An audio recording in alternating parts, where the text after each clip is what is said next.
14장의 첫 번째 단락은 요아스를 이어 유다 왕이 된 아마샤에 대한 기록입니다.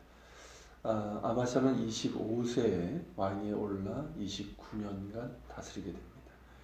일단 그에 대한 평가는 그가 하나님 보시기에 정직히 행하였다고 기록하고 있습니다. 그러나 그의 조상 다윗과는 같지 아니했고 또 그의 아버지 요아스가 행한 대로는 했다라고 얘기하고 있습니다. 즉 요아스가 제사장 여호야다가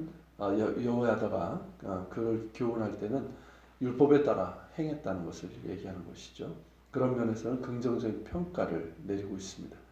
그러나 부정적인 면까지도 아버지를 닮았는데 그의 부친이 산당을 헐지 않았던 것처럼 그 역시 산당을 그대로 나누었고 그 결과 백성들이 여전히 산당에서 혼합 종교적인 제사를 드리며 분향을 했습니다.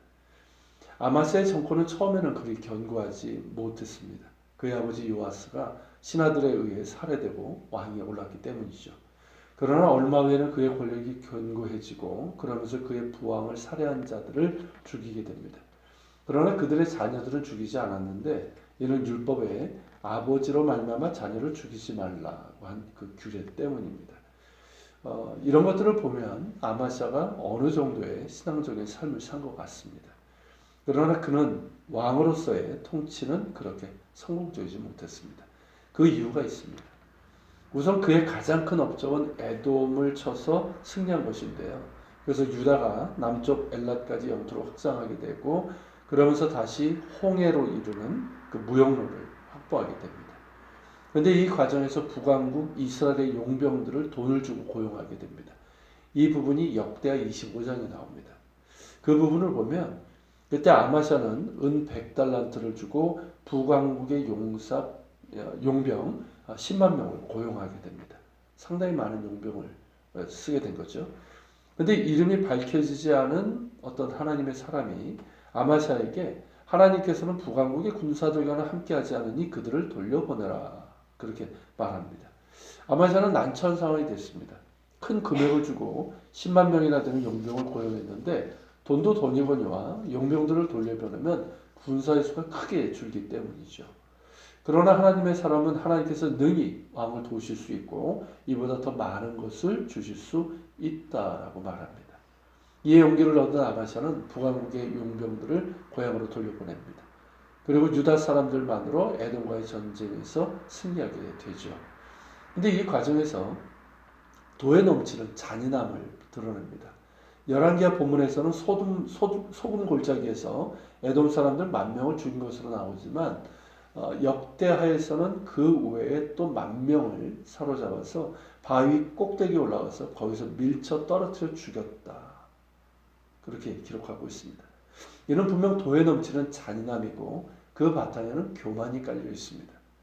군사수의 부족함에도 불구하고 하나님께서 함께 하심으로 승리했는데 거기에 만족하지 않고 또다시 10,000명을 사로잡아 그것도 벼랑에서 떨어뜨려 죽이는 잔인함을 드러낸 것이죠. 마치 자신의 승리인 것처럼 착각하는 그런 교만입니다. 게다가 아마샤는 에돔 사람들을 죽이고 돌아올 때 그들의 신들을 가져와서 자기의 신으로 세우고 그것을 앞에 두고 경배하며 분향했다라고 역대하 25장에서 기록하고 있습니다. 그러니까 마음의 교만이 결국 영적 교만으로 이어져서 하나님을 떠나고 우상 숭배 죄를 짓고 만 것이죠. 아마샤는 여기서 그치지 않고 북왕국 왕인 요아스에게 선전포고를 합니다. 사자를 보내서 오라 우리가 서로 대면하자라고 하면서 형식적으로는 예의를 갖춘 것 같지만 실제로는 대면하여 이 문제를 끝장내자 이런 뜻입니다. 이 문제가 뭐냐면 북왕국 용병 문제예요. 이 역시 열왕기 하에서는 생략되어 있지만 역대하에 보면 자세하게 기록되어 있습니다. 자, 북왕국 용병들이 이제 고향으로 돌아가라는 아마샤의 명령에 대해서 억한 감정을 갖게 됩니다. 그러면서 돌아가는 길에 유다 성읍들을 약탈하고 3,000명을 죽이고 재산을 노략질했습니다. 에돔과의 전쟁에서 했을 약탈을 유다에게 행한 것입니다. 이 문제를 해결하자는 것이죠. 그에 대한 상응한 대가를 치르라는 것입니다. 그러니까 이제 북왕국 요아스의 입장에서는 선전포고나 다름이 없는 것이죠. 본문 10절에서 요아스는 아마샤에게 네가 에돔을 쳐서 파였으므로 마음이 교만해졌다라고 말합니다. 맞는 말입니다. 아마샤는 에돔과의 전쟁에서 승리를 마치 자신의 공인 것처럼 교만해서 이참에 북왕국까지 복속시켜버리겠다는 그런 심산을 갖고 도전을 한 것입니다. 요아스는 그냥 에돔과의 전쟁의 영광이나 취하고 돌아가라고 했지만 아마샤는 듣지 않고 결국 베슬레헴에서 전쟁을 하게 되죠. 그러나 전쟁은 아마샤의 뜻대로 되지 않았고 패했습니다. 패했을 뿐만 아니라 포로로 잡혀가게 되죠. 또한 요아스의 군대는 예루살렘을 공격해서 성벽의 일부를 헐어버렸고 성전과 왕궁에 있는 보물들을 약탈하고 사람들을 포로로 잡아갔습니다. 완전한 패배인 것이죠. 본문에는 그것으로 기록이 끝나지만 역다에서는 그 이후에 아마샤가 풀려나서 예루살렘으로 돌아온 것으로 보입니다. 그리고 북왕국의 요아스가 죽은 후에도 아마샤는 15년간 더 생존하게 됩니다. 그러나 이미 민심은 그에게서 떠났고 무엇보다 그가 하나님을 버렸기에 그의 후반기 통치는 실패였고 또한 굴욕이었습니다. 결국 반역이 일어났고 아마샤는 라기스로 도망가게 됩니다. 이 라기스는 지도 공부하시는 분들은 알겠지만 쉐펠라 성경의 이제 평지라고 나오는 유다산과 블레셋 평야 사이에 있는 그 지역 남쪽에 있는 군사 요새입니다. 라기스는 블레셋을 방어하고 당시 국제 도로이자 무역로인 해변길을 보호하는 역할을 했고 에돔과 가까워서 에돔과의 교역에 있어서 중요한 역할을 했습니다.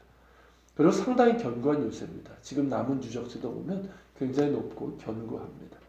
그러니까 애굽에서 들여온 마병거로 채워진 요새였기 때문에 아마샤는 이러한 라기스가 자신을 보호해 줄 것이라고 생각했던 것이죠.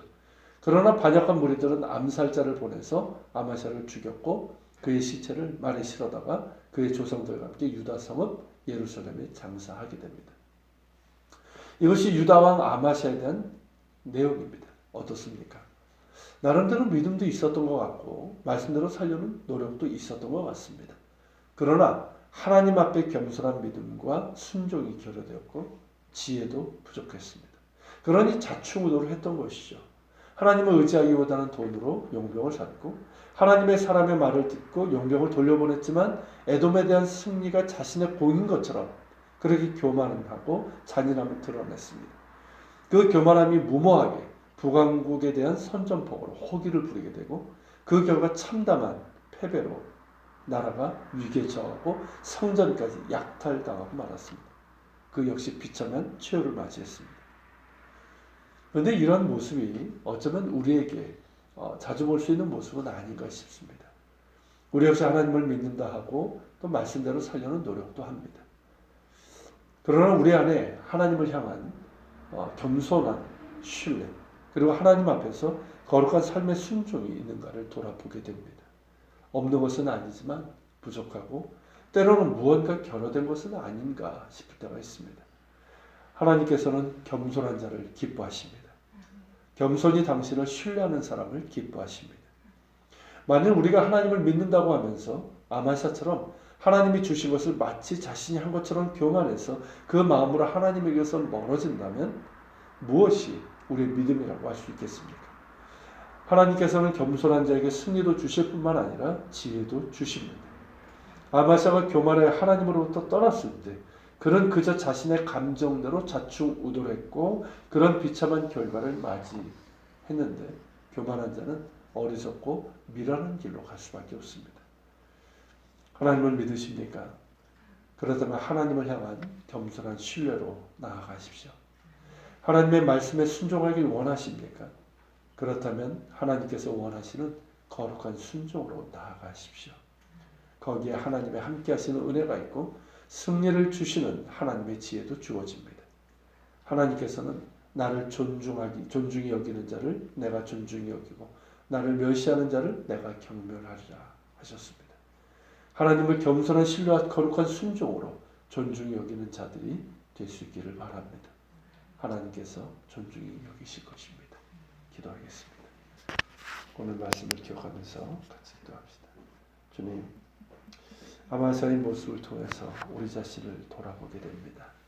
우리에게도 이런 모습이 있음을 어찌 우리가 하나님 숨기리까? 주님, 우리가 하나님을 믿고 또 순종하길 원합니다. 주께서 그 마음 아십니다. 근데 우리는 여전히 부족합니다. 주님, 겸손한 신뢰로 주님을 믿으며 나가게 하여 주옵소서. 주님, 거룩한 순종으로 주님과 동행하길 원합니다. 주님, 우리에게 믿음 주시고 또 순종의 능력도 주시고 무엇보다 하나님을 존중히 여기는 저희들 되게 하여 주셔서 하나님께서 우리와 함께 하시며 또 승리 주시고 지혜 주심을 우리가 맛보게 하여 주옵소서. 같이 기도하며 나아갑시다.